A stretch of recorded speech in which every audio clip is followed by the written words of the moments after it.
Folks, I want to show you an alternative diver when you're steelhead fishing.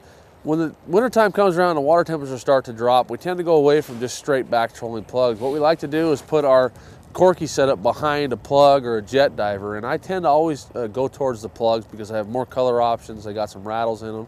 I can make them subtle. I can also make them bright to attract the fish in. So let me show you what I'm talking about here.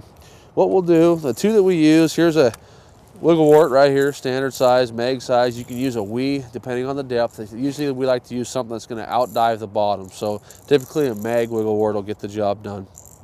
What we've done is we've stripped all the hooks off of this right here, and we've taken the front eye, we've removed the split ring off of the front of that, and all we're going to do is use just a D-snap, a D-clip right on the front to our main line so we can quick change everything out.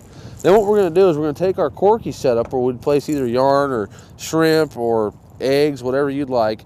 And this one is short, guys, and I've got it short just to keep it in the camera frame here, but this is just a corky drifting rig. Like I said, we put yarn back there. We can scent the yarn, eggs, shrimp, any combination will work. What's more important is getting this thing down in the strike zone in front of the fish. So what I do is I pre-tie a bunch of these. I use a small clip on this side also right here. And then what you're going to do when you're doing this, you're going to want to hook to the back hook here. You're going to want to hook into the back, and it's not going to work for you. What you got to do is hook into the belly hook right here. That is the axis of the plug. If you hook back here, it's going to cause that plug to tip forward. The bill won't dive, and this setup will not work. So make sure that you remove all the hooks and you come into this belly hook right here. So all we're going to do is come in like so, put our clip there.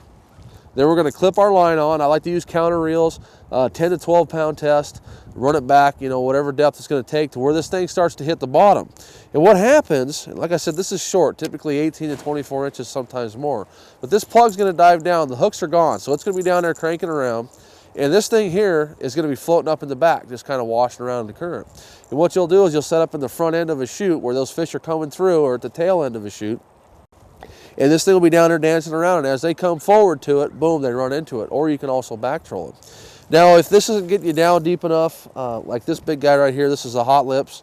I tend to run these. You can see the bill size difference there. If I'm running down, I need to get down there around 20 feet, I'll run this guy. Just like I said, we've got the clip on the front. We'd speed change this thing out, clip this one on, clip our rig from here over to here, and then send it down. Now, in terms of picking your colors, you can see we got pretty much two ends of the spectrum right here. In clear water, what you got to remember, you don't want the fish coming to the plug. You don't want the fish coming up to this because you've got no hooks on it.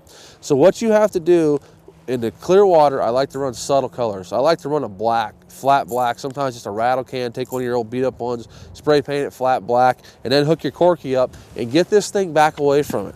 You know, 20, 24 inches back away from the plug. Now, if the water was muddy and the fish were, you know, you knew they didn't have real good visibility, what we'd do is this fire tiger right here.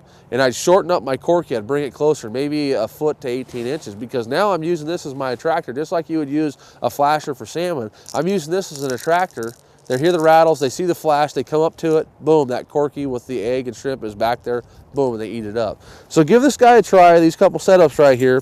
When you're going out and you're back trolling, instead of back trolling just a straight plug, try that setup right there, and I think you folks will see it works really well.